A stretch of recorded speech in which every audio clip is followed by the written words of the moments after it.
Skill है Q1 and Q2 जिसका position vector था R1 and R2।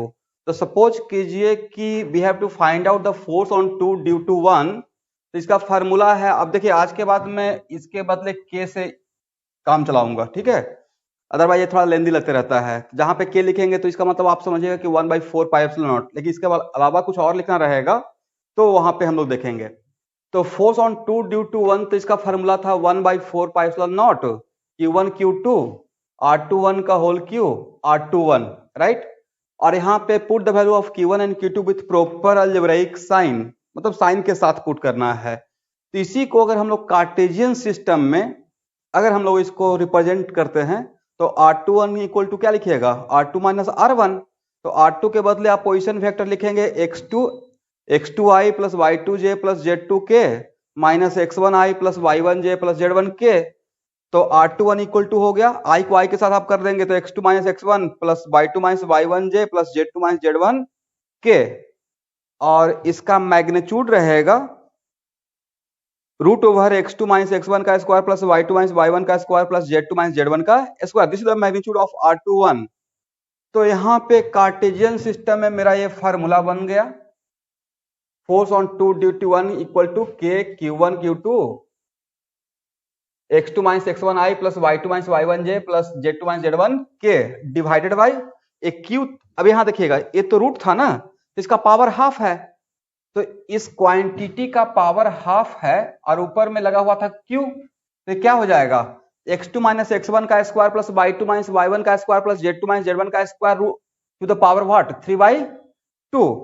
Now suppose कीजिए कि अब ये मेरा एक वेक्टर क्वांटिटी हुआ जिसको मैं 3 डायमेंशन में कार्टेशियन सिस्टम में रिप्रेजेंट किया हूं आपके सामने। तो इसका अगर x कंपोनेंट, तो x कंपोनेंट i को छोड़कर जो बचता है that is called x component. तो x कंपोनेंट क्या होगा, k Q1 Q2 into x2 minus x1 minus x1 का square plus y2 minus y1 का square plus z2 minus z1 का स्क्वायर के पावर 3/2। सिमिलरली इसका बाइक कंपोनेंट रहेगा, तो बाइक कंपोनेंट के लिए j को छोड़कर हम लोग j के कोफिशिएंट को, राइट। तो इसका बाइक कंपोनेंट रहेगा k Q1 Q2 y2 minus y1 x2 minus x1 का square plus y2 minus y1 का square plus z2 minus z1 का स्क्वायर टू द पावर 3/2।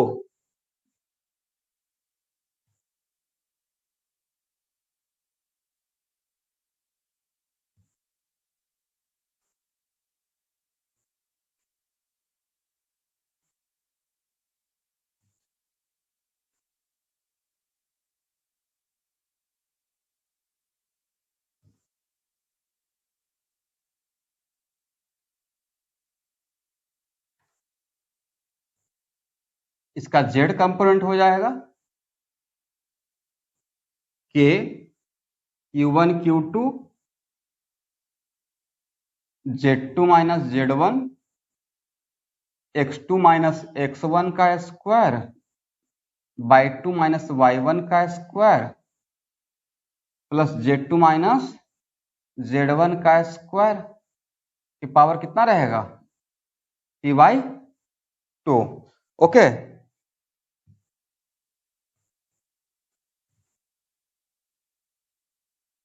तो ये था कार्टेशियन फॉर्म में हम लोग इसको कैसे रिप्रेजेंट करते हैं। मैं नहीं बोल रहा हूं कि ऑल द टाइम मुझे कार्टेशियन फॉर्म का ही रिक्वायरमेंट होगा, बट सो मेनी टाइम्स ऐसा रहता है जहां पे जैसे आपको वेक्टर में पढ़ाए थे कि दो वेक्टर का रिजल्टेंट निकालने के लिए आप पैरेललोग्राम लॉ का भी यूज कर सकते हैं। तो सो मेनी प्रॉब्लम्स इलेक्ट्रोस्टैटिक में मैं पैरेललोग्राम लॉ से भी सॉल्व कर दूंगा।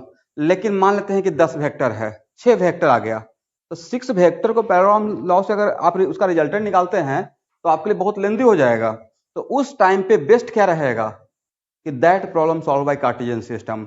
तो और या समटाइम्स ऐसा भी रहता है कि आपसे पूछा जाएगा कि इसका जब हम लोग फोर्स निकाल रहे हैं तो इसका x कंपोनेंट क्या है। तो जब x कंपोनेंट पूछा जाएगा तो आपको कार्टेशियन सिस्टम में आपको रिप्रेजेंट करने के लिए आना चाहिए। तो उस टाइम पे पोजीशन वेक्टर r1 r2 आप तरीके से जानते हैं, तो इस तरीके से आप इसको लेकर चल सकते हैं।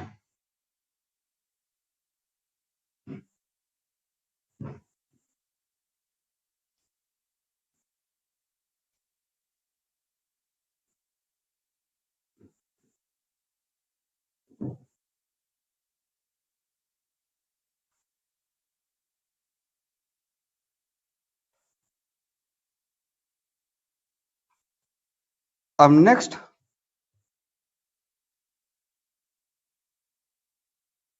Principal of superposition.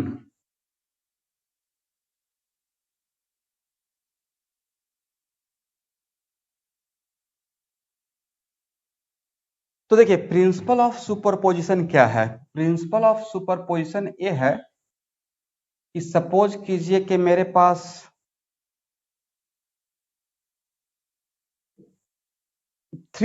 Four charge particle है, ऐसा समझिए,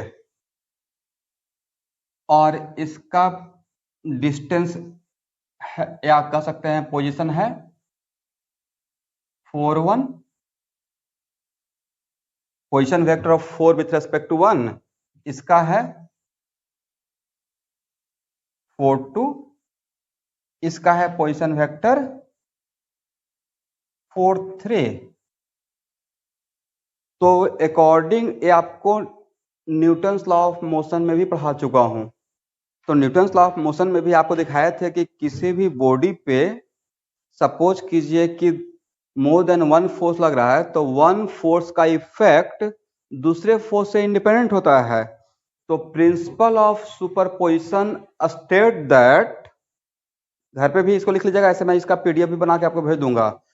तो principal of superposition state that force of one charge particle is independent of force by other charge particle। इसका मतलब मैं आपको यह समझाने की कोशिश कर रहा हूं कि सपोज कीजिए कि हम लोग को नेट फोर्स निकालना है, नेट फोर्स निकालना है ऑन Q4, करेक्ट। तो जब नेट फोर्स Q4 पर निकालना है तो इस पे कौन कौन फोर्स लगाएगा? Force on 4 due to 1 plus force on 4 due to 2, ये आपको इलेक्ट्रिक फील्ड में बहुत काम में आएगा, plus force on 4 due to 3। But इस Q4 पे जो Q1 फोर्स लगाएगा that force is unaffected which is applied by Q2 and Q3। इसका मतलब है कि Q1 जो इस पे फोर्स लगा रहा है वो फोर्स Q2 और Q3 जो लगाएगा उससे इंडिपेंडेंट रहेगा। यहां देखिएगा सब लोग, तो Q1 जो इस पे लगाएगा वो Q2 एंड Q3 से इंडिपेंडेंट रहेगा, ठीक है ना।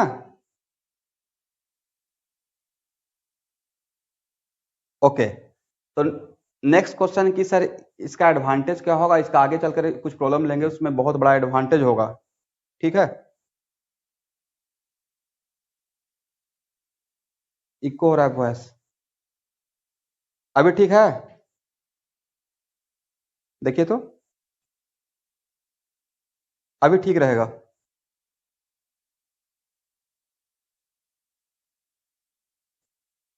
ओके,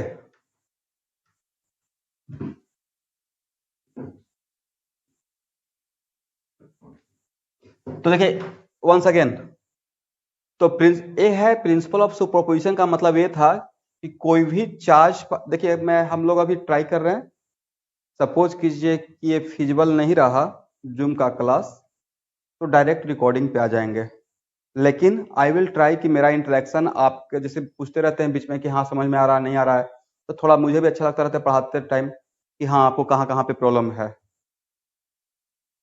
तो हम लोग यहाँ पे प्रिंसिपल ऑफ सुपरपोजिशन देख रहे थे, तो उसमें हम लोग देख रहे हैं कि Q4 पे 3 चार्ज पार्टिकल फोर्स लगा रहा है, बट जो Q1 फोर्स लगाएगा इसी को इलेक्ट्रिक फील्ड में यूज कर लेंगे, नेट इलेक्ट्रिक फील्ड। तो समटाइम्स ऐसा क्वेश्चन आपको आ सकता है कि 4 चार्ज पार्टिकल है, लेकिन मैं सिर्फ आपसे पूछूंगा कि what is the resultant on Q4 only due to Q2 and Q3। तो जब Q2 और Q3 का पूछ रहेंगे तो उस टाइम पे आपको इस बात से नहीं केयर करना है कि अच्छा Q1 है तो क्या होगा, कोई बात नहीं। Q2 एंड Q3 का पूछ रहे हैं तो सिर्फ Q2 एंड Q3 अपना इफेक्ट क्रिएट करेगा, यही है प्रिंसिपल ऑफ सुपरपोजिशन। इसका मतलब according to principle of superposition किसी चार्ज पार्टिकल पे so many charge particle force लगाता है तो एक चार्ज पार्टिकल का फोर्स दूसरे चार्ज पार्टिकल के फोर्स से इंडिपेंडेंट होगा, करेक्ट, समझ में आया। इसका मतलब है कि 1 अपना इफेक्ट क्रिएट करेगा, से Q2 अपना इफेक्ट क्रिएट करेगा और Q3 अपना इफेक्ट क्रिएट करेगा।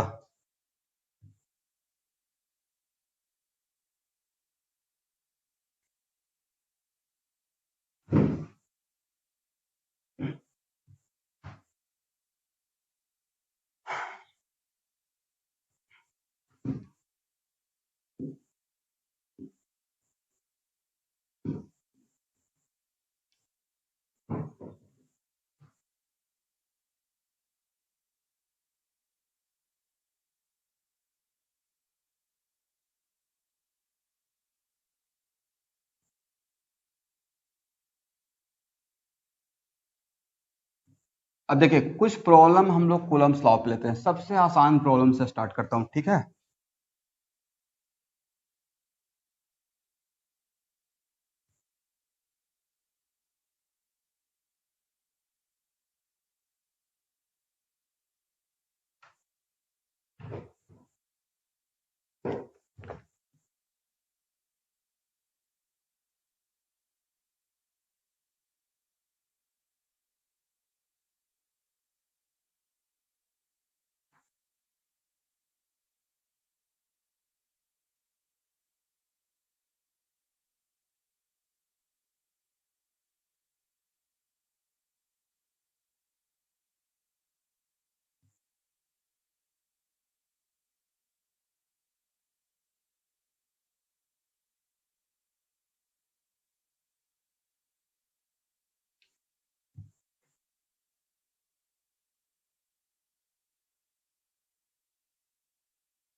देखिए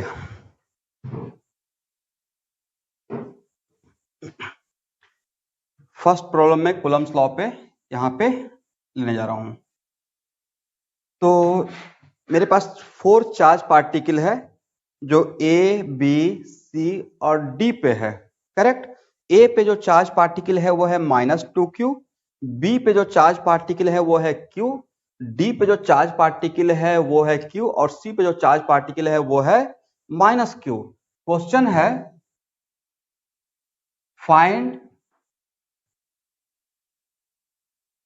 resultant force on charge particle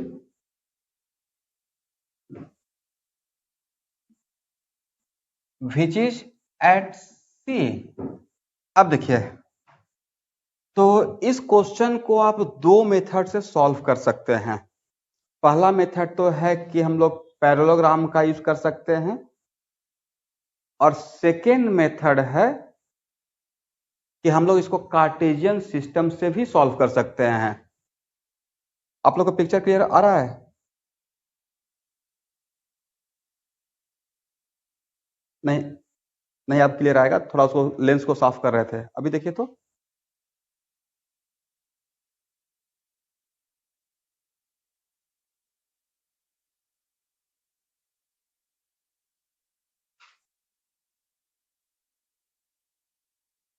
अभी ठीक है अरमान?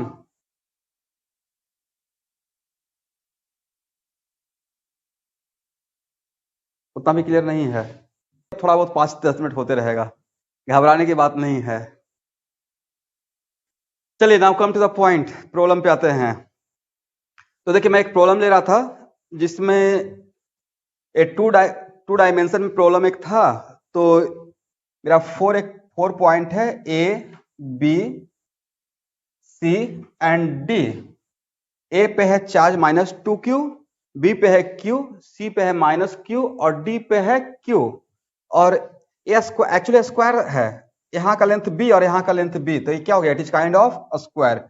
सबका मैंने हर पॉइंट का कोऑर्डिनेट लिख दिया। इसका कोऑर्डिनेट 0 0, इसका कोऑर्डिनेट है b0, इसका कोऑर्डिनेट रहेगा b एंड b, इसका कोऑर्डिनेट रहेगा 0 एंड b। तो मुझे निकालना है find the resultant force on C, find the resultant force on charge particle which is present at C. तो देखिए फर्स्ट मेथड इसको जो मैं सॉल्व कर रहा हूं वो मेरा है कार्टेशियन सिस्टम मेथड। तो कार्टेशियन सिस्टम मेथड के लिए हम लोग फार्मूला अप्लाई करेंगे तो net force on C equal to force on C due to A plus force on C due to B plus force on C due to D. तो उसके लिए formula तो यही था ना, फार्मूला मेरा क्या था, force on two due to one equal to के Q one Q two by R two one का क्यू आर टू वन। तो आर टू वन का क्यू एक्चुअली क्या था, आर टू वन का क्यू एक्चुअली है वन और two के बीच का डिस्टेंस। तो मुझे डिस्टेंस ही तो निकालना था। तो अगर डिस्टेंस पहले से पता है तो देखिए, अगर डिस्टेंस पहले से पता है, आर टू वन का डिस्टेंस मान लेते हैं कि 10 मीटर है, पहले से आपको पता है, तो उसके लिए फिर से ये सब काम करने का रिक्वायरमेंट नहीं है कि हाँ ये करेंगे, फिर बात तो वही रहेगा ना। फॉर एग्जाम्पल देखिए, यहां से यहां तक का डिस्टेंस तो पता ही है ना, जब ये स्क्वायर ही है तो ये डायगोनल का डिस्टेंस कितना रहेगा, b√2, करेक्ट।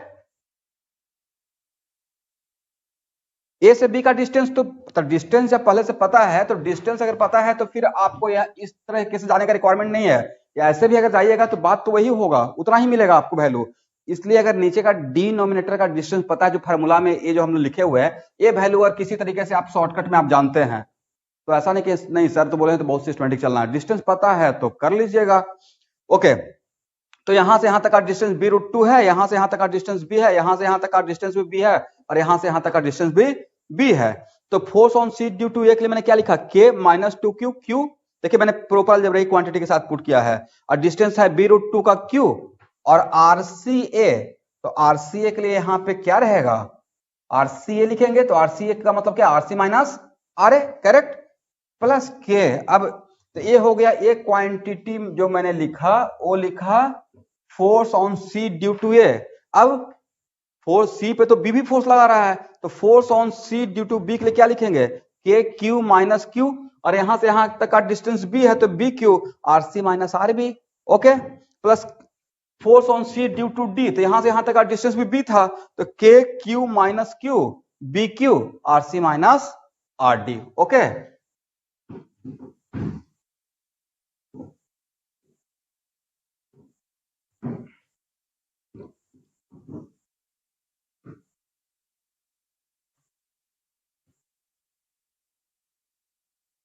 तो नेट फोर्स निकाल लेंगे, तो इन सब में जो भी यस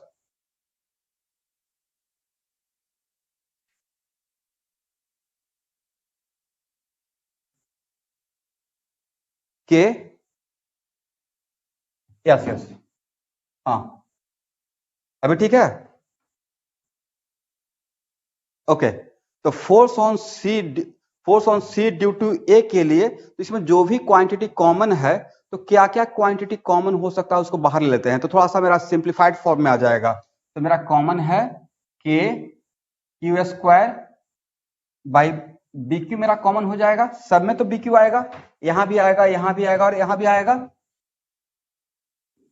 अब यहां पे क्या बचेगा, माइनस माइनस बिकम्स प्लस, और यहां पे b√2 का क्यू था, तो यहां पे रहेगा 2 डिवाइडेड बाई √2, करेक्ट, तो 2√2 हो जाएगा। और RC माइनस RA कितना, तो RC का कोऑर्डिनेट क्या है, BI प्लस BJ, और RA का कोऑर्डिनेट लिखने का रिक्वायरमेंट है, आप लोग समझ गए कि 0I प्लस 0J रहेगा, 0I प्लस 0J रहेगा, ठीक है ना। प्लस यहां पे क्या बचेगा, ये क्यू स्क्वायर, तो के क्यू स्क्वायर तो बाहर निकाल लेते हैं, यहां पे एक -1 बचा रहेगा, -1, और RC माइनस RB, तो RC माइनस RB के लिए RC का कोऑर्डिनेट क्या है, BI प्लस BJ, और RB का कोऑर्डिनेट क्या है, RB का कोऑर्डिनेट है BI, ठीक है। अब प्लस, अब यहां देख लीजिए, इसमें k Q square by b q आप बाहर निकाल लिए, तो यहां पे यहां भी -1 बचा हुआ है, -1 RC के लिए BI प्लस BJ, और माइनस RD का कोऑर्डिनेट, RD का पोजीशन वेक्टर क्या होगा बोलिए,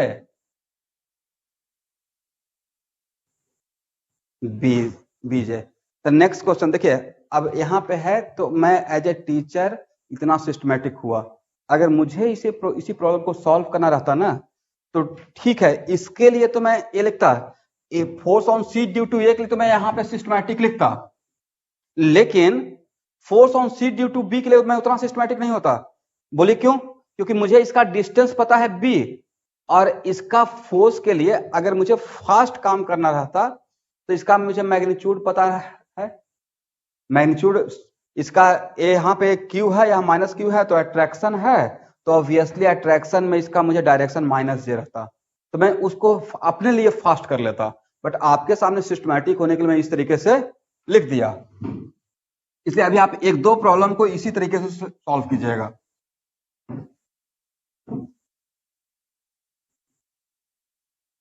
चलिए, तो नेट फोर्स क्या हो गया? नेट फोर्स यहां पे हो गया k Q square by b q, और यहां पे इससे कैंसिल हो जाएगा, तो b root two i plus b root two j, और यहां पे ए और ए आपस में कैंसिल, तो माइनस बी जे और ए और ए आपस में कैंसिल, तो क्या हो जाएगा?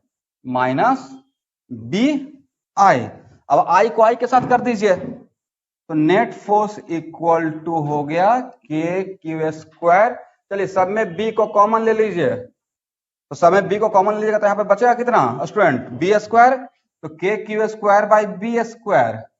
अब यहाँ पे आई को आई के साथ, तो आई को आई के साथ करेंगे, तो यहाँ पे 1 by root two minus 1 i अब plus 1 by root two minus 1 j हो गया, करेक्ट।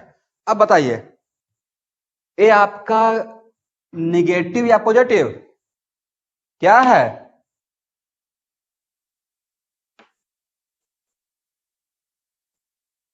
Obviously negative. ये भी क्या है? निगेटिव, निगेटिव है। तो इसका मतलब है कि इस नेट फोर्स का पॉइंट टू बी नोटेड, इस नेट फोर्स का एक्स कंपोनेंट भी निगेटिव, क्योंकि ये क्वांटिटी निगेटिव ना, और इस नेट फोर्स का वाई कंपोनेंट भी निगेटिव। तो अगर एक्स कंपोनेंट भी निगेटिव है और वाई कंपोनेंट भी निगेटिव है, तो आपका रिजल्टेंट वेक्टर किस क्वाड्रेंट में चला गया? Third quadrant. यस। तो अब तो जहां पे भी आप स्टूडेंट को लगता है अच्छा सर तो रिजल्टेंट फोर्स पूछे हैं, तो कुछ स्टूडेंट सिर्फ मैग्नीट्यूड निकाल के बैठ जाएंगे। जैसे ही मैं बोल रहा हूं कि अगर रिजल्टेंट फोर्स निकालिए, तो फोर्स एक वेक्टर क्वांटिटी है, इसका मतलब मुझे उसका कंप्लीट इंफॉर्मेशन चाहिए, मैग्नीट्यूड भी चाहिए और डायरेक्शन भी चाहिए। तो यहाँ पे अगर देखेंगे तो इसका मैग्नीट्यूड कितना हो जाएगा? एफ नेट इक्वल टू के Q square by B square 1 by, और 1 बाई क्या इसको ऐसे लिख सकते हैं?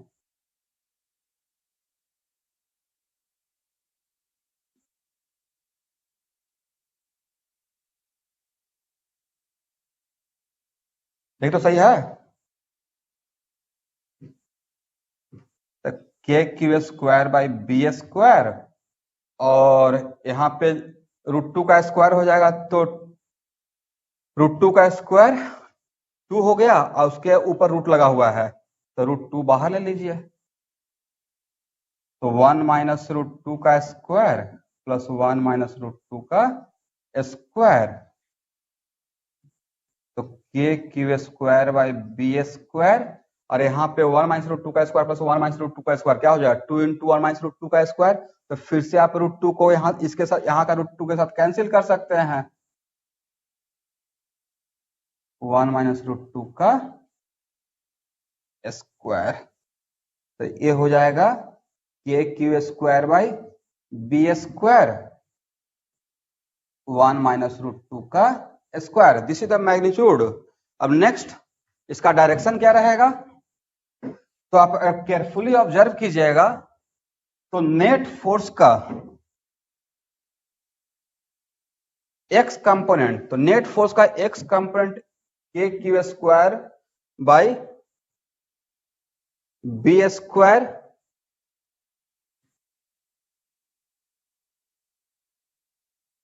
1 1/√2 यस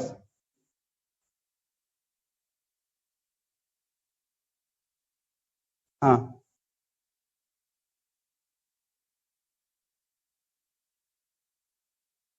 नहीं ये और इससे इसे मैंने ऐड किया ना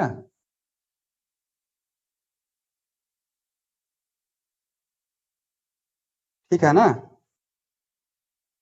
हाँ इसका x का और यहाँ देखिएगा x कंपोनेंट a और y कंपोनेंट भी क्या रहेगा के Q square by B square लेकिन कहीं पे भी अगर मैं कैलकुलेशन में थोड़ा रॉन्ग रहूंगा तो आप मुझे इंडिकेट करते रहेंगे तो दोनों का x कंपोनेंट डिफरेंट है x कंपोनेंट और y कंपोनेंट का वैल्यू डिफरेंट है या सेम है ध्यान से देखिए तो सेम है और दोनों निगेटिव है इसका मतलब है कि मेरा रिजल्टेंट फोर्स किस क्वाड्रेंट में चला गया है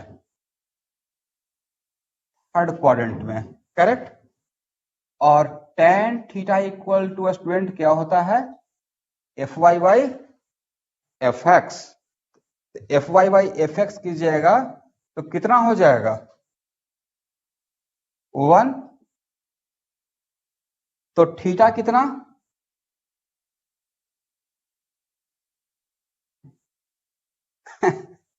फोर्टी फाइव या 225 45 नहीं कुछ स्टूडेंट बोलेंगे sir tan theta equal to 1 तो मतलब खुशी का ठिकाना नहीं है तो मजा आ गया 45 ले लेते हैं तो आप F45 लीजिए लिखिएगा तो आप कहाँ रह गए फर्स्ट क्वाड्रेंट में रह गए बट आपका वेक्टर है थर्ड क्वाड्रेंट में तो ये एंगल कितना रहेगा 225 क्योंकि थीटा यहाँ पे 45 भी हो सकता है 225 भी हो सकता है which one is selected this one this is the complete solution ये बहुत सिंपल सा प्रॉब्लम था करेक्ट तो this is the complete solution कि हम लोग ऐसे तो देखिए ये सॉल्यूशन में बहुत सिस्टमैटिक में चला हूं कि हम लोग कार्टेशियन सिस्टम में कैसे निकाल लेंगे ऐसे ऐसे करते हुए आगे आ गए तो ये प्रॉब्लम आपको समझ में आ गया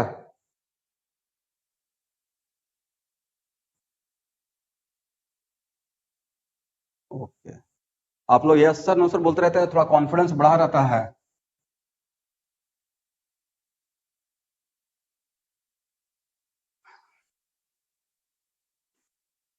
चलिए कल से मैं क्या करूंगा कि आधा हाफ एन आवर पहले ही सब कनेक्शन करके रखूंगा एक्चुअली सारा कुछ अरेंजमेंट करते करते थोड़ा लेट हो जाता है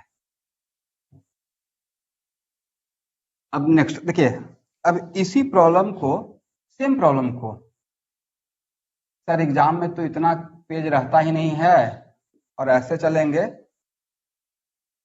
तब तो बहुत लेट हो जाएगा तो एग्जाम में ऐसे यहाँ पे -2 क्यू था यहाँ पे क्यू था यहाँ पे -q था और यहाँ पे भी शायद -q भी था करेक्ट और ये है b और ए भी कितना है b चलिए अब इसको शॉर्टकट में एग्जाम के पॉइंट ऑफ व्यू से शॉर्टकट में कैसे सॉल्व कर सकते थे बताइए ये दोनों कैसा चार्ज पार्टिकल है लाइक चार्ज पार्टिकल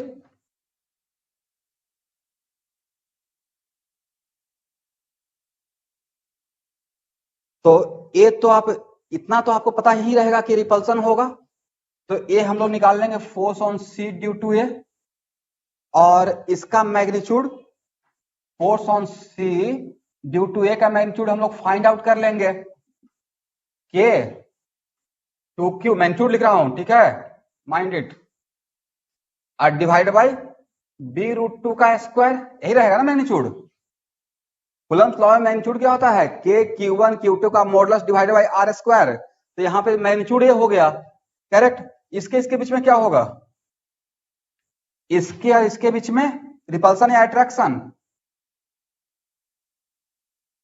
तो force on C due to B ये मेरा बी था तो force on C due to B इस force on C due to B का भी तो हम लोग निकाल सकते हैं मैग्नीट्यूड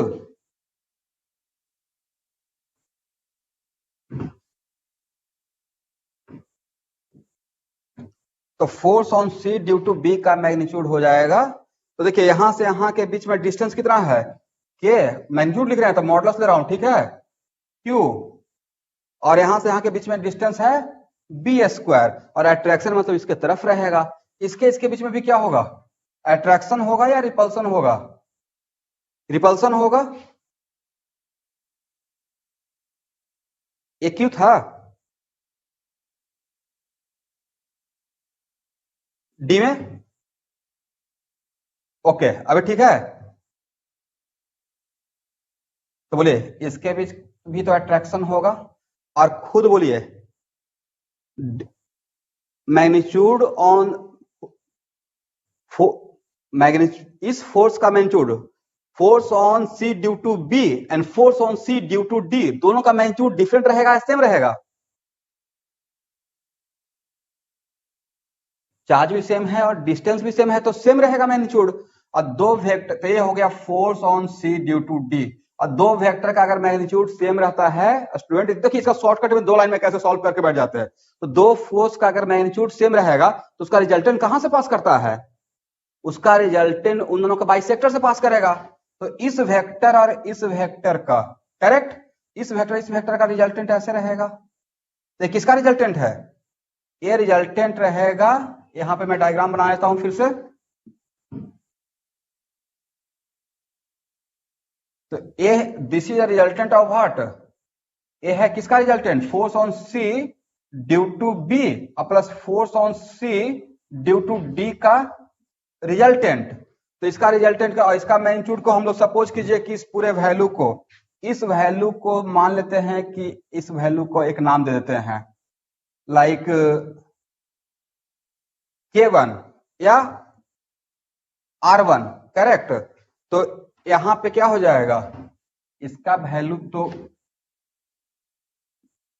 R1 का स्क्वायर प्लस R1 का स्क्वायर रूट ओवर ही तो होगा, क्योंकि यहां पे अब इसको मैं पैरेललोग्राम से कर दिया, इन दोनों का रिजल्टेंट को मैंने पैरेललोग्राम से किया कि A square plus B square plus 2ab cos theta. तो यहाँ पे इस वेक्टर और इस वेक्टर के बीच का एंगल 90 है, इन दोनों वेक्टर का, इस वेक्टर का और इस वेक्टर का एंगल कितना है 90। तो और इसका, इसके वैल्यू को अगर मैं R1 नाम देता हूं तो क्या लिखेंगे, R1 का स्क्वायर, इसका भी मैग्नीट्यूड का नाम R1 दे दिया, तो R1 का स्क्वायर प्लस R1 का स्क्वायर प्लस 2R1 cos 90, तो 2 प्लस 2 R1 cos 90 का वैल्यू तो टर्म जीरो क्या हो जाएगा, जीरो। तो अब कितना बचा, R1 रूट 2 हो गया, करेक्ट। तो अब आपके पास क्या बचा, एक वैल्यू है R1 रूट 2 और एक वैल्यू कौन सा था, force on C due to है Q1 एंड Q2, जिसका पोजीशन वेक्टर था R1 एंड R2। तो सपोज कीजिए कि we have to find out the force on 2 due to 1। तो इसका फार्मूला है, अब देखिए आज के बाद मैं इसके बदले K से काम चलाऊंगा, ठीक है, अदरवाइज ये थोड़ा लेंदी लगते रहता है। जहां पे K लिखेंगे तो इसका मतलब आप समझिएगा कि 1/4 पाई एप्सिलॉन नॉट, लेकिन इसके अलावा कुछ और लिखना रहेगा तो वहां पे हम लोग देखेंगे। तो फोर्स ऑन 2 ड्यू टू 1, तो इसका फार्मूला था 1/4 pi epsilon not Q1 Q2 R21 का होल क्यू R21, राइट। और यहाँ पे put the value of Q1 and Q2 with proper algebraic sign, मतलब साइन के साथ पुट करना है। तो इसी को अगर हम लोग कार्टेशियन सिस्टम में अगर हम लोग इसको रिप्रेजेंट करते हैं तो R21 इक्वल टू क्या लिखिएगा, R2 माइनस R1। तो R2 के बदले आप पोजीशन वेक्टर लिखेंगे x2i plus y2j plus z2k minus x1i plus y1j plus z1k। तो R21 इक्वल टू हो गया, i को i के साथ आप कर देंगे तो x2 minus x1 plus y2 minus y1j plus z2 minus z1k, और इसका मैग्नीट्यूड रहेगा root over x2 minus x1 का square plus y2 minus y1 का square plus z2 minus z1 का square. This is the magnitude of R21।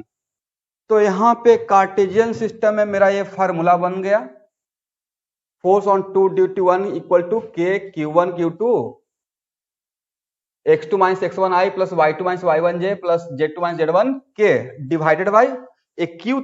अब यहाँ देखिएगा ये तो रूट था ना, तो इसका पावर हाफ है, तो इस क्वांटिटी का पावर हाफ है और ऊपर में लगा हुआ था Q, तो क्या हो जाएगा x2 माइनस x1 का square plus y2 minus y1 का square plus z2 minus z1 का square to the power what 3/2। Now suppose कीजिए कि अब ए मेरा एक वेक्टर क्वांटिटी हुआ जिसको मैं 3 डायमेंशन में कार्टेशियन सिस्टम में रिप्रेजेंट किया हूं आपके सामने। तो इसका अगर x कंपोनेंट, तो x कंपोनेंट i को छोड़कर जो बचता है that is called x component. तो x कंपोनेंट क्या होगा, k q1 q2 into x2 minus x1 minus x1 का square plus y2 minus y1 का square plus z2 minus z1 का स्क्वायर के पावर 3/2। सिमिलरली इसका बाइक कंपोनेंट रहेगा। Bike component के लिए j को छोड़कर हम लोग j के कोफिशिएंट को, राइट, तो इसका बाइक कंपोनेंट रहेगा k q1 q2 y2 minus y1 x2 minus x1 का square plus y2 minus y1 का square plus z2 minus z1 का square to the power 3/2।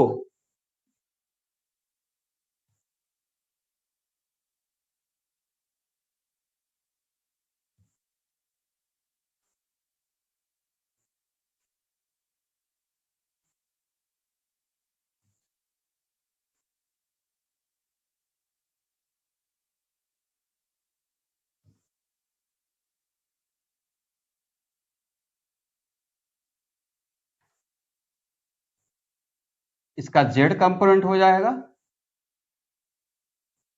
k q1 q2 z2 minus z1 x2 minus x1 का square y2 minus y1 का square plus z2 minus z1 का square की power कितना रहेगा 3/2। Okay,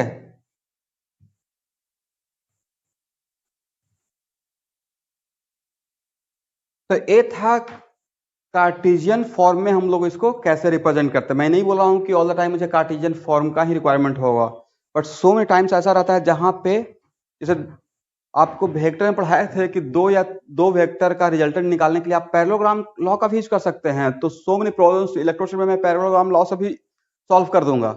लेकिन मान लेते हैं कि 10 वेक्टर है, 6 वेक्टर आ गया, तो 6 वेक्टर को पैरेललोग्राम लॉ से अगर आप उसका रिजल्टेंट निकालते हैं तो आपके लिए बहुत लेंदी हो जाएगा। तो उस टाइम पे बेस्ट क्या रहेगा कि that problem solve by Cartesian system.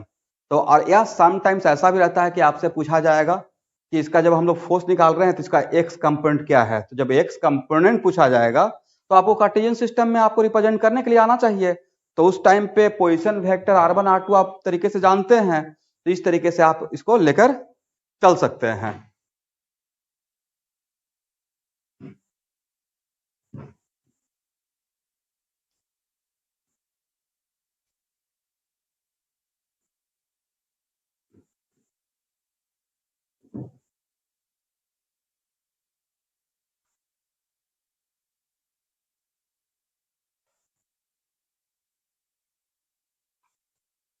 अब नेक्स्ट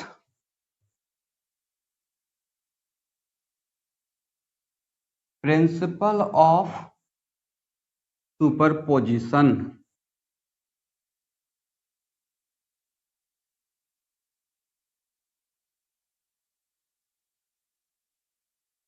तो देखिए प्रिंसिपल ऑफ सुपरपोजिशन क्या है। प्रिंसिपल ऑफ सुपरपोजिशन ये है कि सपोज कीजिए कि मेरे पास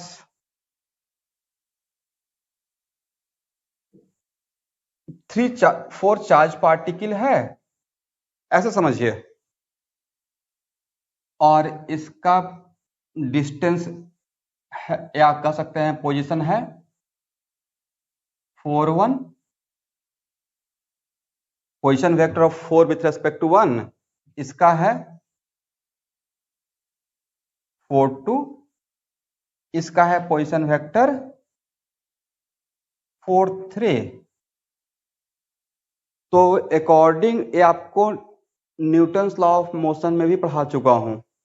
तो न्यूटन्स लॉ ऑफ मोशन में भी आपको दिखाए थे कि किसी भी बॉडी पे सपोज कीजिए कि मोर देन 1 फोर्स लग रहा है तो 1 फोर्स का इफेक्ट दूसरे फोर्स से इंडिपेंडेंट होता है।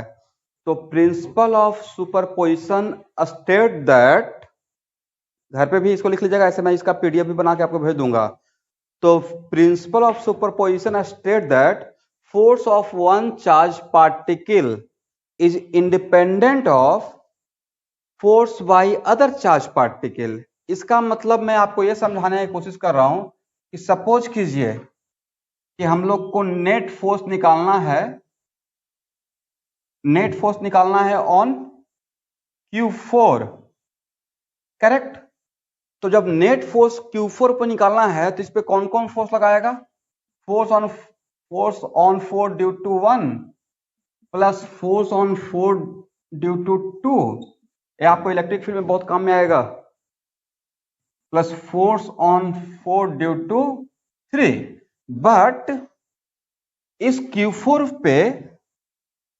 Q4 पे जो Q1 फोर्स लगाएगा, that force is unaffected which is applied by Q2 and Q3। इसका मतलब है कि Q1 जो इस पे फोर्स लगा रहा है वो फोर्स Q2 और Q3 जो लगाएगा उससे इंडिपेंडेंट रहेगा। यहां देखिएगा सब लोग, तो Q1 जो इस पे लगाएगा वो Q2 एंड Q3 से इंडिपेंडेंट रहेगा,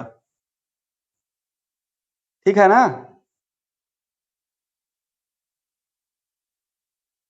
ओके, तो नेक्स्ट क्वेश्चन की सर इसका एडवांटेज क्या होगा, इसका आगे चलकर कुछ प्रॉब्लम लेंगे उसमें बहुत बड़ा एडवांटेज होगा, ठीक है। इको हो रहा है वॉइस, अभी ठीक है? देखिए तो अभी ठीक रहेगा।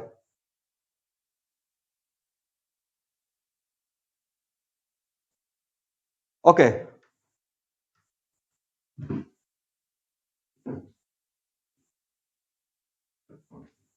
तो देखिए वंस अगेन, तो ये है प्रिंसिपल ऑफ सुपरपोजिशन का मतलब ये था कि कोई भी चार्ज, देखिए हम लोग अभी ट्राई कर रहे हैं, सपोज कीजिए कि ये फिजिबल नहीं रहा जूम का क्लास, तो डायरेक्ट रिकॉर्डिंग पे आ जाएंगे, लेकिन आई विल ट्राई कि मेरा इंटरेक्शन आपके जैसे पूछते रहते हैं बीच में कि हाँ समझ में आ रहा है नहीं आ रहा है, तो थोड़ा मुझे भी अच्छा लगता रहता है पढ़ाते टाइम कि हाँ आपको कहाँ कहाँ पे प्रॉब्लम है। तो हम लोग यहाँ पे प्रिंसिपल ऑफ सुपरपोजिशन देख रहे थे, तो उसमें हम लोग देख रहे हैं कि Q4 पे 3 चार्ज पार्टिकल फोर्स लगा रहा है, बट जो Q1 फोर्स लगाएगा इसी को इलेक्ट्रिक फील्ड में यूज कर लेंगे, नेट इलेक्ट्रिक फील्ड। तो समटाइम्स ऐसा क्वेश्चन आपको आ सकता है कि 4 चार्ज पार्टिकल है, लेकिन मैं सिर्फ आपसे पूछूंगा कि what is the resultant on Q4 only due to Q2 and Q3। तो जब Q2 और Q3 का पूछ रहेंगे तो उस टाइम पे आपको इस बात से नहीं केयर करना है कि अच्छा Q1 है तो क्या होगा, कोई बात नहीं। Q2 एंड Q3 का पूछ रहे हैं तो सिर्फ Q2 एंड Q3 अपना इफेक्ट क्रिएट करेगा, यही है प्रिंसिपल ऑफ सुपरपोजिशन। इसका मतलब according to principle of superposition किसी चार्ज पार्टिकल पे so many charge particle force लगाता है, तो एक चार्ज पार्टिकल का फोर्स दूसरे चार्ज पार्टिकल के फोर्स से इंडिपेंडेंट होगा, करेक्ट? समझ में आया? इसका मतलब है कि 1 अपना इफेक्ट क्रिएट करेगा, से Q2 अपना इफेक्ट क्रिएट करेगा और Q3 अपना इफेक्ट क्रिएट करेगा।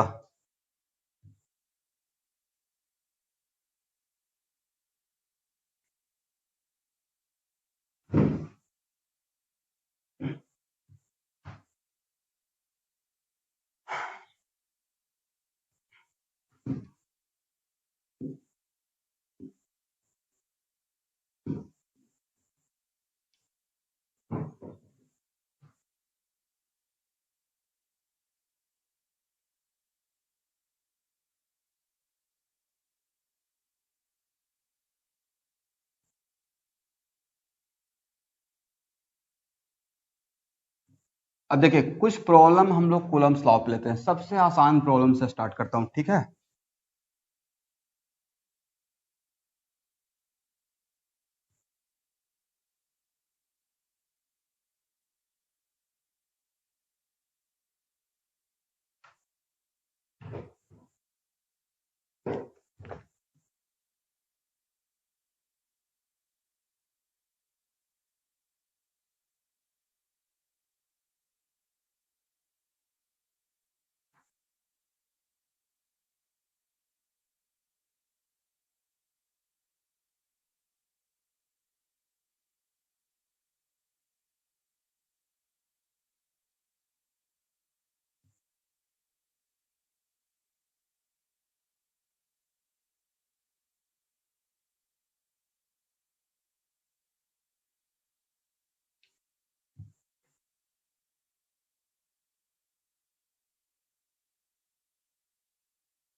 देखिए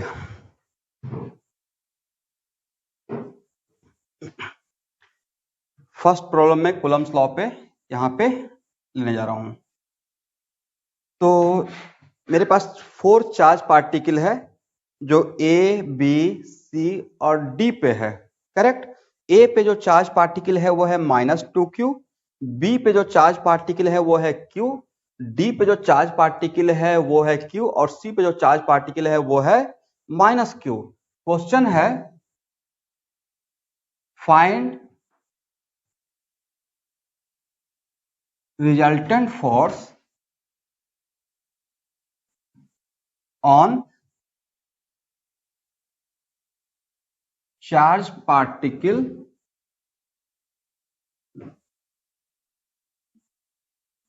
which is at C। अब देखिए, तो इस क्वेश्चन को आप दो मेथड से सॉल्व कर सकते हैं। पहला मेथड तो है कि हम लोग पैरेललोग्राम का यूज कर सकते हैं, और सेकेंड मेथड है कि हम लोग इसको कार्टेशियन सिस्टम से भी सॉल्व कर सकते हैं। आप लोग को पिक्चर क्लियर आ रहा है?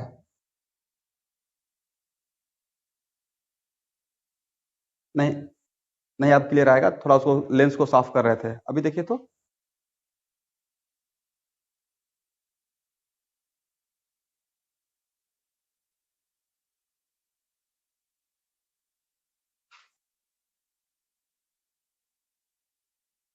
अभी ठीक है अरमान?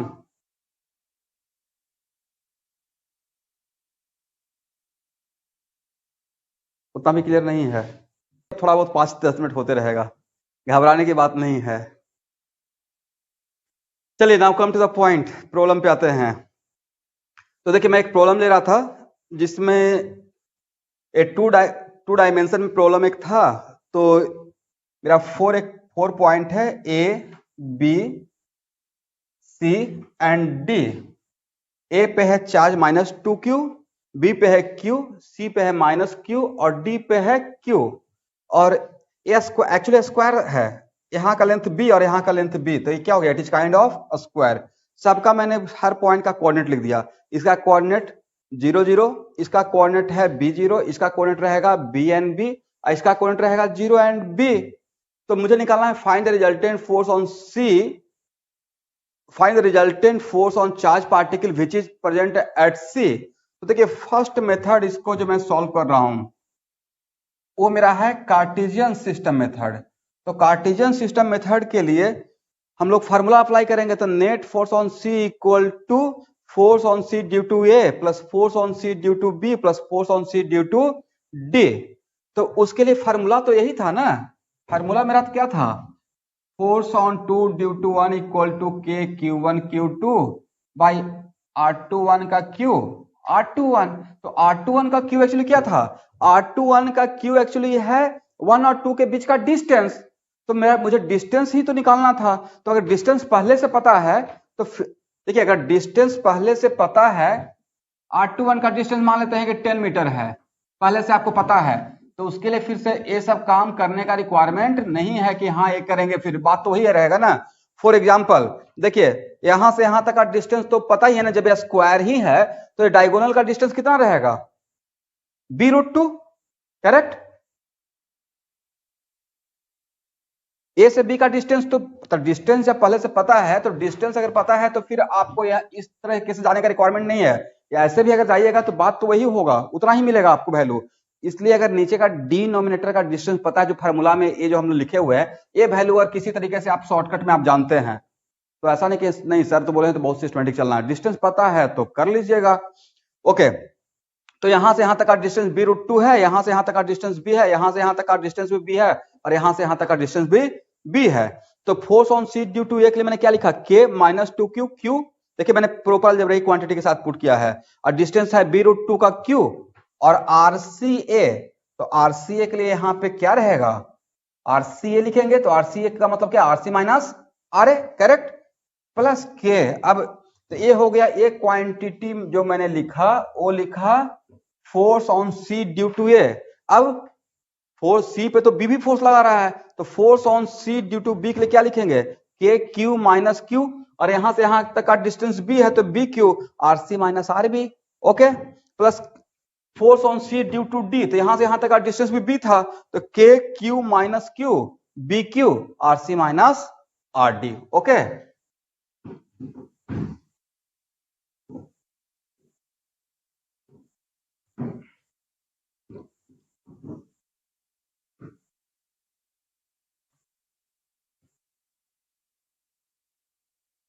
तो नेट फोर्स निकाल लेंगे, तो इन सब में जो भी, यस,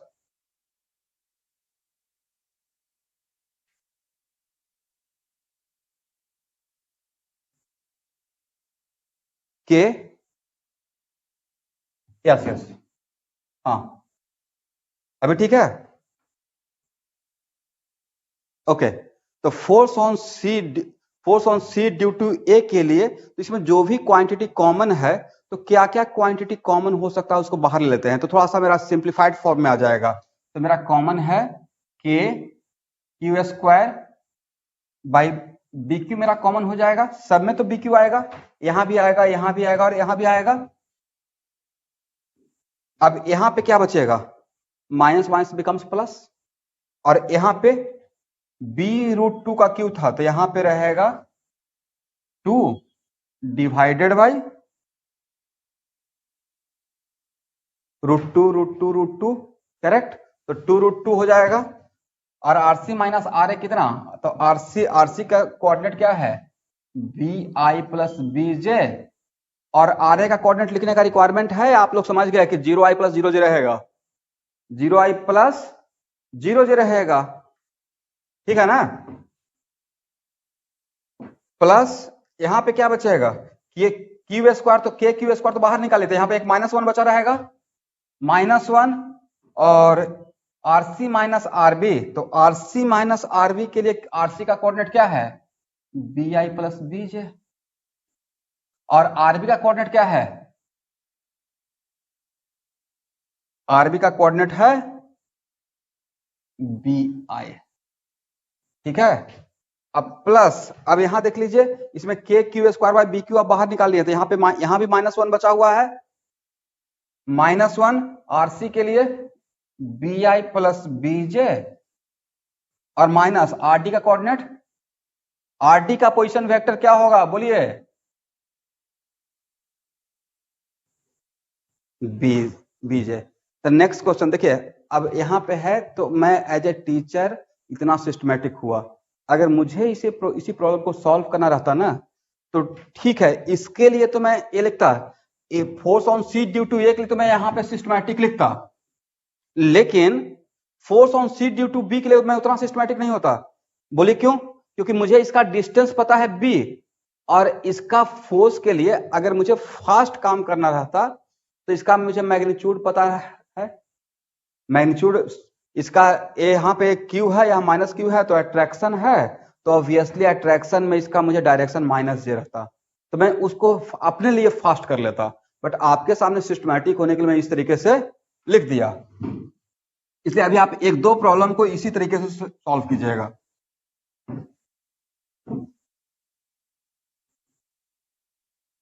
चलिए, तो नेट फोर्स क्या हो गया, नेट फोर्स यहां पे हो गया k Q square by b Q,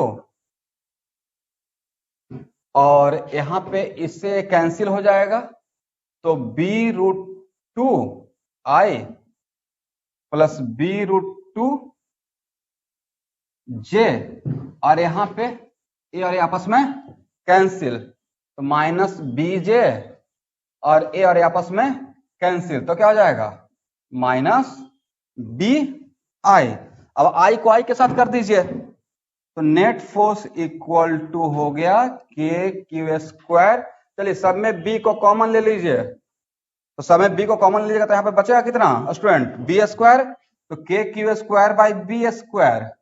अब यहाँ पे आई को आई के साथ, तो आई को आई के साथ करेंगे, तो यहाँ पे 1/√2 -1 आई, अब प्लस 1/√2 -1 जे हो गया, करेक्ट। अब बताइए, ये आपका निगेटिव या पॉजिटिव क्या है,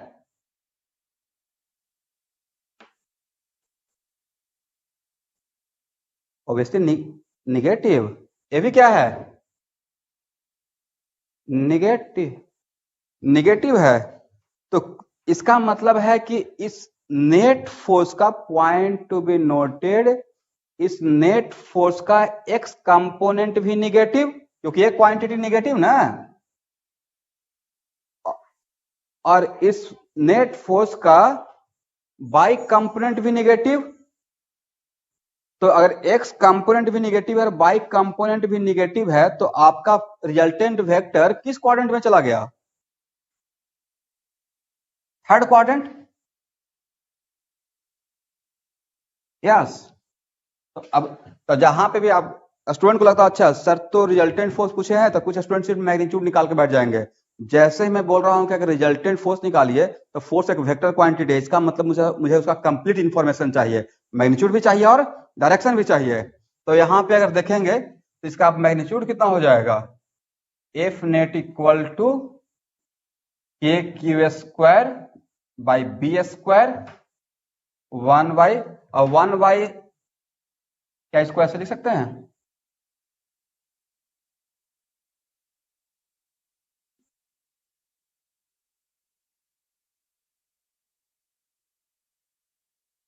देख तो सही है, के Q square by B square, और यहाँ पे √2 का स्क्वायर हो जाएगा, तो √2 का स्क्वायर 2 हो गया और उसके ऊपर रूट लगा हुआ है, तो √2 बाहर ले लीजिए, तो 1 माइनस √2 का स्क्वायर प्लस 1 माइनस √2 का स्क्वायर, तो के Q square by B square, और यहाँ पे 1 माइनस √2 का स्क्वायर प्लस 1 माइनस √2 का स्क्वायर क्या हो जाएगा, 2 इंटू 1 माइनस √2 का स्क्वायर। तो फिर से आप √2 को यहाँ इसके साथ, यहाँ का √2 के साथ कैंसिल कर सकते हैं, 1 माइनस √2 का स्क्वायर, तो ये हो जाएगा के Q square by B square 1 minus √2 का square, this is the magnitude.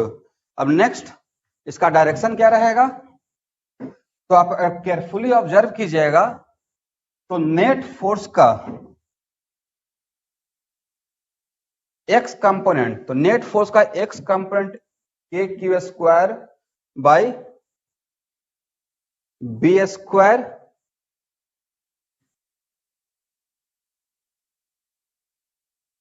1 by √2, yes,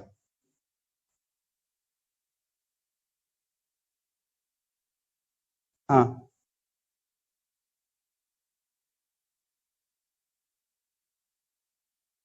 नहीं, ये और इससे इसे मैंने ऐड किया ना,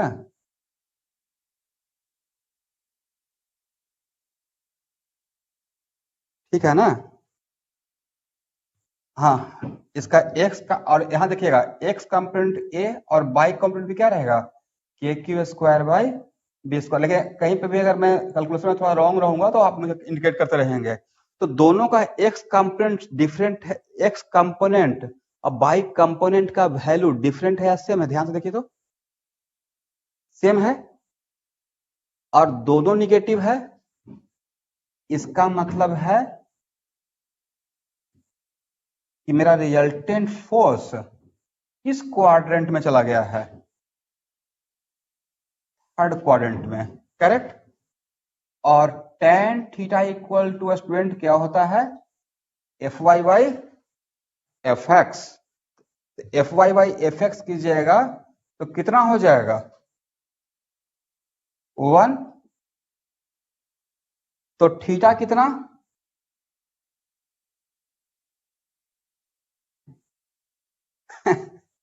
45 या 225, 45, नहीं कुछ स्टूडेंट बोलेंगे sir tan theta equal to 1 तो मतलब खुशी का ठिकाना नहीं है, तो मजा आ गया 45 ले लेते हैं। तो आप F45 लीजिए, लिखिएगा तो आप कहाँ रह गए, फर्स्ट क्वाड्रेंट में रह गए, बट आपका वेक्टर है थर्ड क्वाड्रेंट में, तो ये एंगल कितना रहेगा 225, क्योंकि थीटा यहाँ पे 45 भी हो सकता है 225 भी हो सकता है, which one is selected, this one. This is the complete solution. ये बहुत सिंपल सा प्रॉब्लम था, करेक्ट। तो this is the complete solution कि हम लोग ऐसे, तो देखिए ये सॉल्यूशन में बहुत सिस्टमैटिक में चला हूं कि हम लोग कार्टेशियन सिस्टम में कैसे निकाल लेंगे, ऐसे ऐसे करते हुए आगे आ गए। तो ये प्रॉब्लम आपको समझ में आ गया?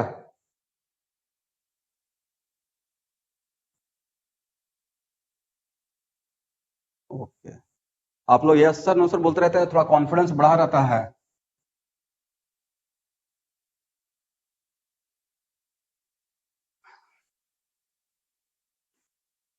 चलिए कल से मैं क्या करूंगा कि आधा हाफ एन आवर पहले ही सब कनेक्शन करके रखूंगा। एक्चुअली सारा कुछ अरेंजमेंट करते करते थोड़ा लेट हो जाता है।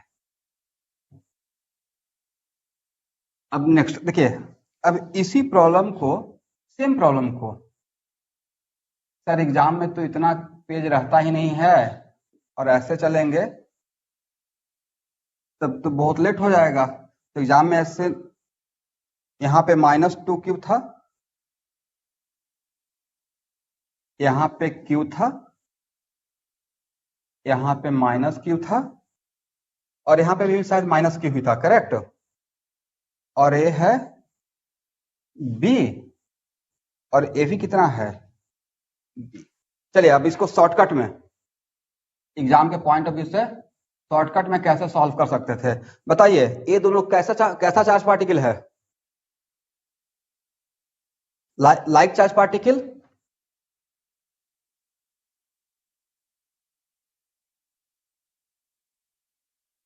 तो ये तो आप, इतना तो आपको पता ही रहेगा कि रिपल्सन होगा।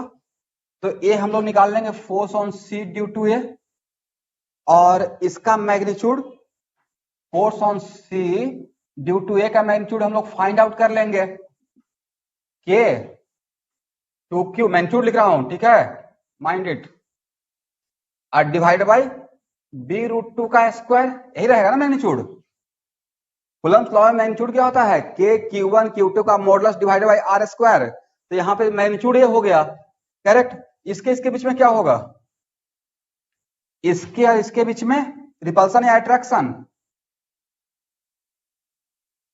तो force on C due to B, ये मेरा बी था, तो force on C due to B, इस force on C due to B का भी तो हम लोग निकाल सकते हैं मैग्नीट्यूड।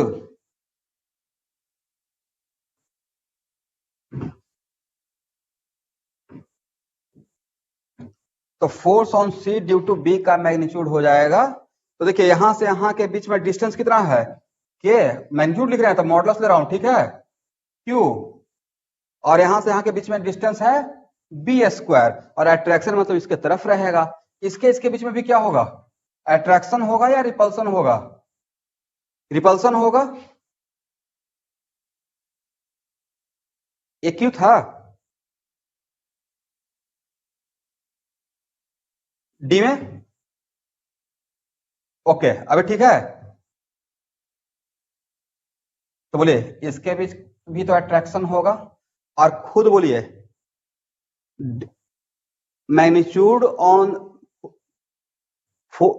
मैग्नीट्यूड, इस फोर्स का magnitude, force on C due to B and force on C due to D, दोनों का मैग्नीट्यूड डिफरेंट रहेगा, सेम रहेगा?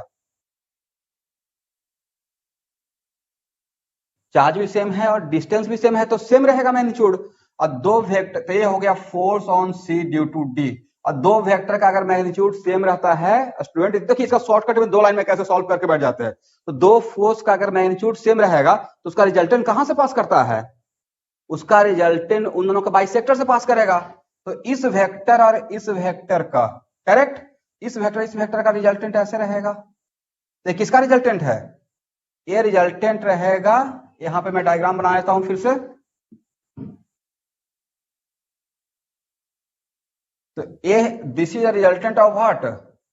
ये है किसका resultant? Force on C due to B plus force on C due to D का resultant.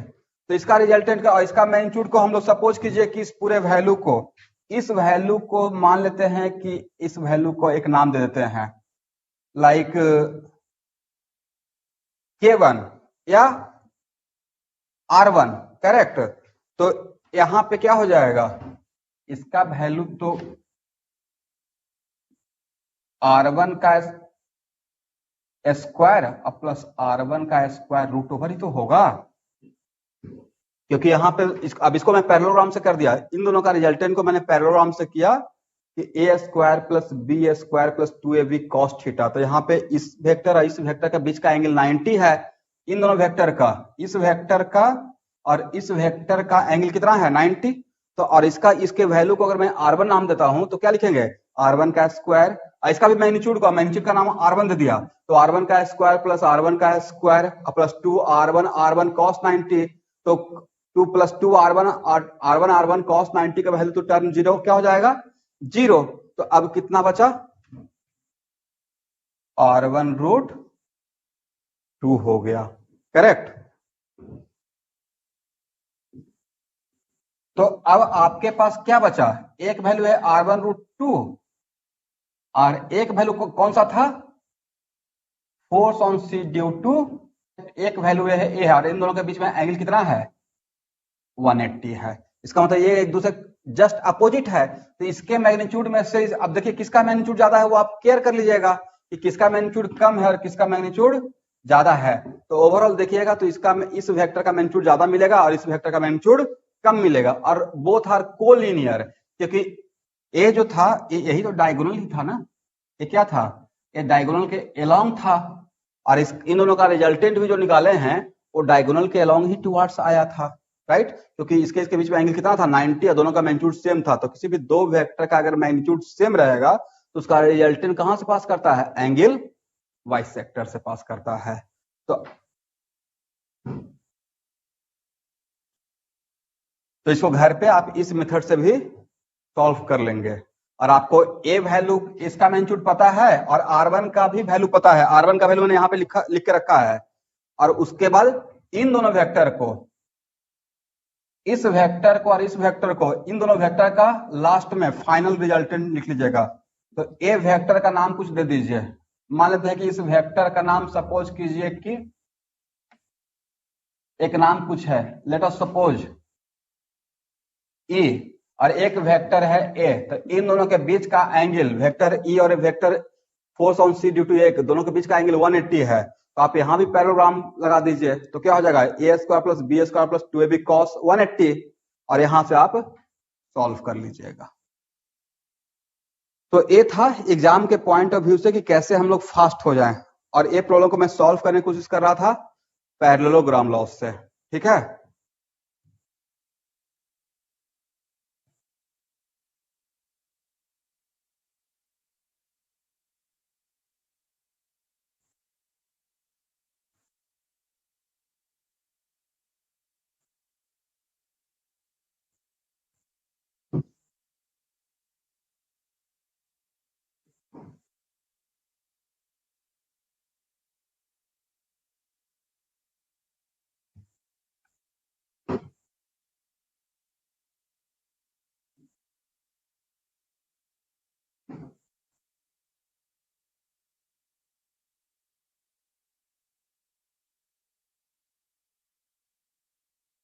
चलिए एक और प्रॉब्लम लेते हैं।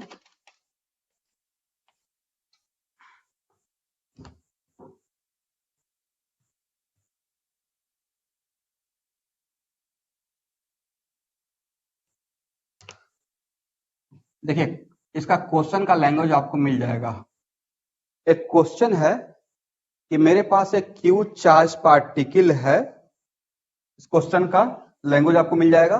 तो एक क्यू चार्ज पार्टिकल है और इस क्यू चार्ज पार्टिकल को हम लोग एक बार में भी आपको क्वेश्चन मिलेगा वर्कआउट में। तो इस क्यू चार्ज पार्टिकल को किस तरीके से टू पार्ट में डिवाइड करें बाय कीपिंग डिस्टेंस कांस्टेंट। इस क्यू चार्ज पार्टिकल को दो पार्ट में, स्टूडेंट ध्यान से क्वेश्चन को सुनिएगा, इसका आपको प्रॉपर लिखा हुआ पीडीएफ मिलेगा। तो इस क्यू चार्ज पार्टिकल को दो पार्ट में डिवाइड करना है, और उन दोनों पार्ट को, वीडियो जा रहा है, इन दोनों पार्ट जिस तरीके से हम लोग इसको डिवाइड करेंगे तो उस दोनों पार्ट को कांस्टेंट डिस्टेंस पे रखना है, और उसके बाद हम लोग को निकालना है कि maximum How can we divide this charge particle into two parts by keeping distance constant? That's why magnitude of force becomes maximum. क्या maximum होना चाहिए? Magnitude of force becomes maximum. Yes. तो मान लेते हैं कि मैंने इस चार्ज पार्टिकल को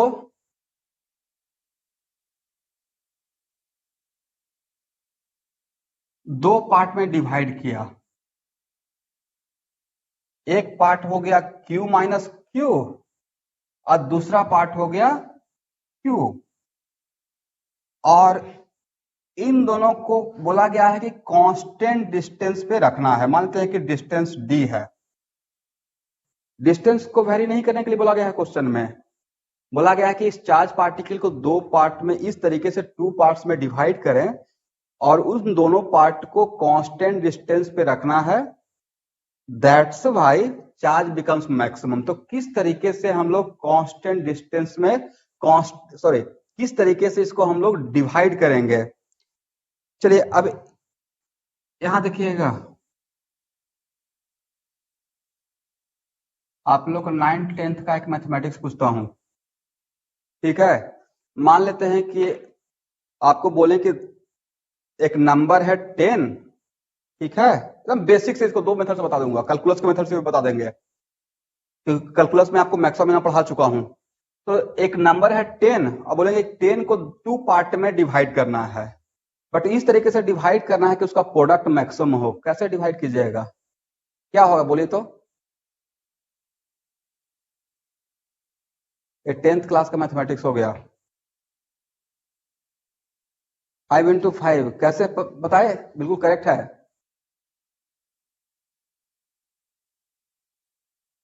मतलब ऐसा जानते थे आप लोग नहीं? ओके, चलिए. तो इसका फोर्स का मैग्नीट्यूड क्या होगा? मैग्नीट्यूड इन दोनों के बीच का यही रहेगा ना, Q माइनस Q. देखिए इसमें मैं मॉडुलस नहीं ले रहा हूं, क्योंकि एक कोई भी चार्ज पार्टिकल है, इसी चार्ज पार्टिकल को दो पार्ट में ब्रेक करना है. तो ऑब्वियस पार्टिकल, अगर पॉजिटिव चार्ज पार्टिकल रहेगा तो ये भी पॉजिटिव रहेगा.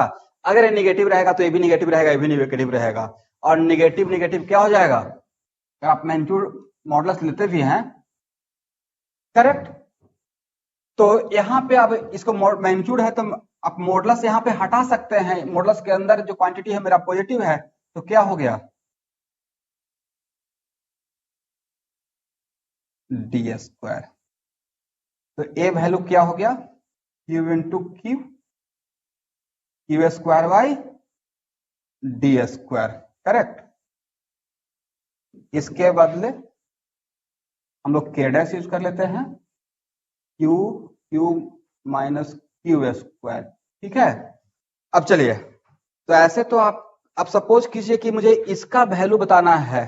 तो यहाँ पे राइट हैंड साइड में स्टूडेंट, राइट हैंड साइड में वेरिएबल क्या है? What is your variable? Capital Q या स्मॉल Q? Small Q. तो कैलकुलस में बताए थे कि मैक्सिमा या मिनिमा करने के लिए क्या करते हैं? डिफरेंशिएट करते हैं और इक्वल टू 0 करते हैं. यही करते हैं ना? तो यहाँ पे जो वेरिएबल है, तो यहाँ पे वेरिएबल क्वांटिटी स्मॉल Q है, तो df बाई डी क्यू कर दीजिए. df by D Q. तो df बाई डी क्यू कीजिएगा तो क्या मिलेगा? इसका डिफरेंशिएशन कैपिटल Q और इसका डिफरेंशिएशन कितना रहेगा? 2Q. और इक्वल टू 0 कर दीजिए. तो 0 की जगह तो क्या हो जाएगा?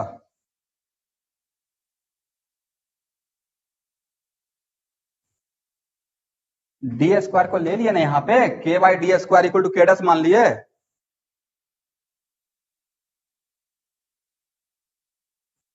और इक्वल टू क्या हो जाएगा? 0. देन Q इक्वल टू कितना मिलेगा?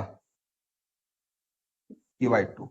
लेकिन यहां तक आप आने के बाद आप बोल सकते हैं कि सर यहां तक तो आने के बाद अभी कैसे बोल सकते हैं कि यहाँ पे मैक्सिमा है या मिनिमा है? तो बिल्कुल नहीं बोल सकते हैं. मैक्सिमा या मिनिमा के लिए पहले हम लोग क्रिटिकल पॉइंट निकाले, तो Q इक्वल टू कितना मिला? यहाँ पे सपोज कीजिए कि ऐसा कोई फंक्शन आता था ना, x square minus 2x+3 something like this, तो पहले हम लोग क्रिटिकल पॉइंट निकालते थे। अब उसके बाद फिर से क्या करते थे, याद है? डबल डिफरेंशिएट करते थे। वेक्टर के बाद बेसिक मैथमेटिक्स फिजिक्स में पढ़ाया था आपको। इसको अगेन डिफरेंशिएट कीजिएगा, घर पे रफ में कर लीजिएगा। अगेन डिफरेंशिएट करेंगे सब लोग, और डिफरेंशिएट करने के बाद अगर निगेटिव आता है मतलब मैक्सिमा है, अब पॉजिटिव आता है मतलब मिनिमा है। लेकिन वहां पे मैक्सिमा और मिनिमा को डिफरेंशिएट करने के बाद इस वैल्यू को पुट करते हैं, लेकिन कभी कभी पुट करने का रिक्वायरमेंट ही नहीं होता, पहले ही पता चल जाता है कि पॉजिटिव है निगेटिव है। तो फॉर एग्जाम्पल देखिए, इसको अगर डबल डिफरेंशिएट करते हैं तो क्या हो जाएगा, के डैश, और इसका डिफरेंस, ये तो कांस्टेंट क्वांटिटी है ना, तो कांस्टेंट क्वांटिटी का डिफरेंशिएशन 0, और -2 का डिफरेंशिएशन ये हो गया -2 के डैश। एक वैल्यू क्या है, के डैश तो पहले से ही पॉजिटिव था, के डैश तो मेरा पॉजिटिव क्वांटिटी है, इसके बदले के डैश मैंने यहाँ पे माना था, इस सर्किल के बदले मैंने के डैश माना था। तो -2 के डैश, ये वैल्यू निगेटिव है या पॉजिटिव है? निगेटिव है। इसका मतलब है कि करेक्ट आंसर क्या हो जाएगा, Q इक्वल टू Q/2। समझ गए? तो देखिए अब नेक्स्ट क्वेश्चन कि इससे पहले ही मैं आपसे पूछ लिया था कि कोई एक नंबर है 10, उसको दो पार्ट में ऐसे तोड़ना है, दैट्स व्हाई उसका प्रोडक्ट मैक्सिमम हो। तो एक्चुअली बेसिक मैथमेटिक्स भी था, ये तो मैं कैलकुलस के मेथड से, ये हो गया स्टैंडर्ड इंप्रेसिव फॉर्म कि किसी को अगर ऐसे समझा रहे हैं तो बहुत इंप्रेस हो जाएगा, अच्छा इसको तो मैथमेटिक्स कैलकुलस का भी नॉलेज है, कितना बढ़िया सॉल्यूशन हुआ। एचसी वर्मा भी ऐसे ही आपको सॉल्व करके दिखाएंगे। लेकिन यहाँ पे एक बेसिक मैथमेटिक्स भी था, बिना इसको अप्लाई किए हुए एग्जाम में इसका आंसर दे सकते थे कि आज के बाद कोई भी चार्ज पार्टिकल है, और अगर पूछा है कि उस चार्ज पार्टिकल, मान लेते हैं कि 5 कूलम है, अब बोला कि उस 5 कूलम को दो पार्ट में डिवाइड कर देना है और कांस्टेंट डिस्टेंस पे रखना है, दैट्स व्हाई उसका मैग्नीट्यूड मैक्सिमम हो। तो एक्चुअली यहाँ पे मैक्सिमम मैग्नीट्यूड होने के लिए तो मेरा यही टर्म रिस्पॉन्सिबल था ना, ये टर्म रिस्पॉन्सिबल था, क्योंकि ये क्वांटिटी क्या था, कांस्टेंट। तो ये क्या था, जो दो पार्ट में डिवाइड किए थे उसका प्रोडक्ट था। दैट्स व्हाई क्यू का दो पार्ट में डिवाइड करने के बाद मैक्सिमम मैग्नीट्यूड के लिए उन दोनों को इक्वल पार्ट में डिवाइड करना पड़ेगा। जस्ट लाइक कि 10 को दो पार्ट में डिवाइड करेंगे तो उसका प्रोडक्ट मैक्सिमम होना चाहिए, 5 एंड 5 को बोल दिए वैसे ही। बट इसको मैं और भी बढ़िया मेथड से, कैलकुलस के मेथड से मैं इसको सॉल्व कर दिया। एनीवन जिनको डाउट है इस क्वेश्चन में?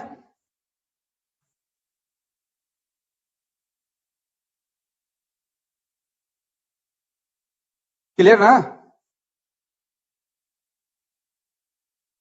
ओके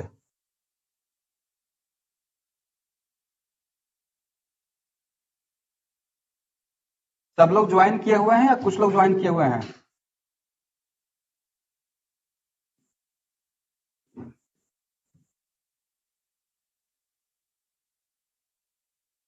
ठीक है, बहुत है।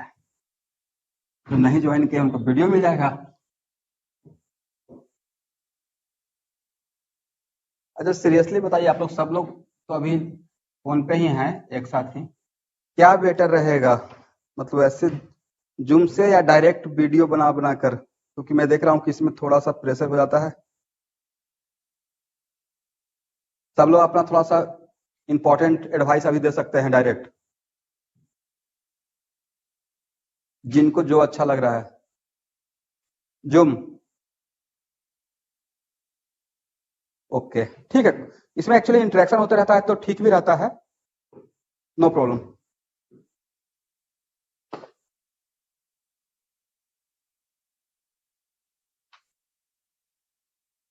चलिए, आप कुछ प्रॉब्लम दे रहे हैं?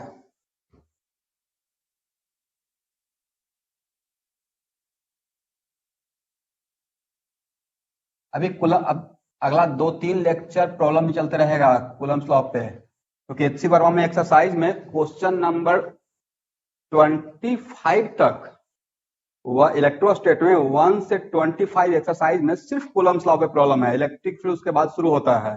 करेक्ट? दैट्स व्हाई हम लोग बढ़िया बढ़िया प्रॉब्लम पहले कूलम्स लॉ पे देखेंगे, ऐसा नहीं कूलम्स लॉ का जो फार्मूला है उस पे ही सब कुछ नहीं है, आपको यहाँ भी देखना पड़ेगा। तो some problem based on equilibrium.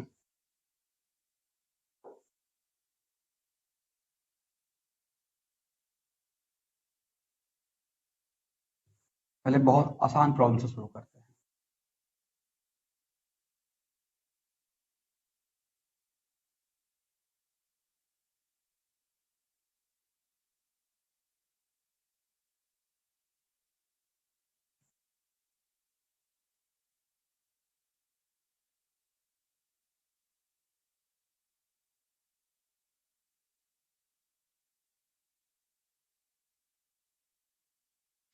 मान लीजिए कि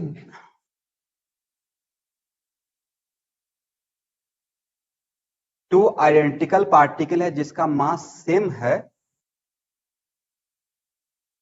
और इसके बीच का डिस्टेंस दिया हुआ है d और दोनों पे चार्ज भी आइडेंटिकल है, करेक्ट। और इस स्ट्रिंग का लेंथ भी सेम है, इसका लेंथ l है और इसका लेंथ l है। और Q दिया हुआ है, गिवन क्या है मैं वो बता रहा हूं। Q दिया हुआ है, L दिया हुआ है और D दिया हुआ है, ये गिवन है, ठीक है ना। अब तब पूछा जा रहा है, तो ये तो ऑब्वियस सी बात है कि टू आइडेंटिकल चार्ज पार्टिकल है, करेक्ट, और इसका मास भी सेम है, तो लाइक चार्ज पार्टिकल है तो ऑब्वियसली रिपल्सन होगा, तो एक दूसरे के क्लोज आएगा या दूर जाएगा। बट ये दी डिस्टेंस मेंटेन करते हुए रेस्ट में है, तो रेस्ट में है इसका मतलब इक्विलिब्रियम का मतलब क्या होता है? इक्विलिब्रियम का मतलब होता है नेट फोर्स जीरो और net torque zero. But torque तो अभी आपको पढ़ाया नहीं है, यहाँ पे टॉर्क का कोई मतलब अभी नहीं है। तो आपको निकालना है कि if this system are in equilibrium then what is the value of m। इसका वैल्यू निकालना है स्टूडेंट, m का वैल्यू क्या होगा? तो हम लोग को निकालना है वैल्यू ऑफ m। तो इस टाइप का क्वेश्चन को सॉल्व करने के लिए किसी एक पार्टिकल पे आप कॉन्सेंट्रेट कर लीजिएगा, ऐसा नहीं कि इसको भी देख रहे हैं और इसको भी देख रहे हैं, किसी एक को। तो मानते हैं कि इसका नाम A है और इसका नाम B है, तो सपोज कीजिए कि मैं B पे कॉन्सेंट्रेट कर रहा हूं।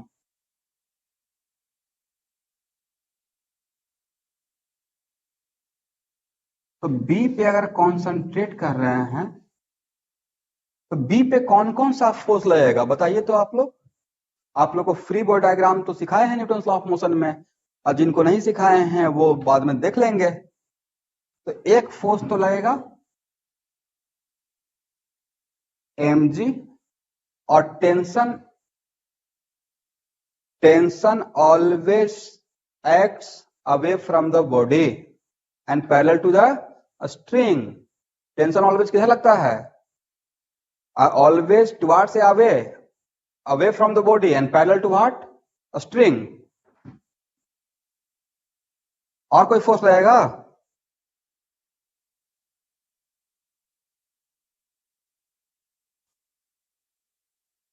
यस, तो लेकिन वो अट्रैक्शन का है या रिपल्सन का? रिपल्सन का। और कल ही बताया था ना, यस कल ही बताए थे कि रिपल्सन का फोर्स में अवे होता है, लेकिन अवे में भी उस लाइन के अलोंग होता है, इसी दिन के लिए बताए थे। एक रहेगा कौन सा फोर्स? Electric force. कौन सा फोर्स? Electric force. और इसका वैल्यू कितना होगा? के Q square by D square. Magnitude मैंने लिख दिया, देखिए तो ठीक है। Yes sir. तो अगर अब ए इक्विलिब्रियम में है, इसका मतलब है इस फोर्स और इस फोर्स, तीनों फोर्स का रिजल्टेंट क्या होगा? जीरो रहेगा। इसका मतलब है for equilibrium resultant of all these forces becomes what? Zero.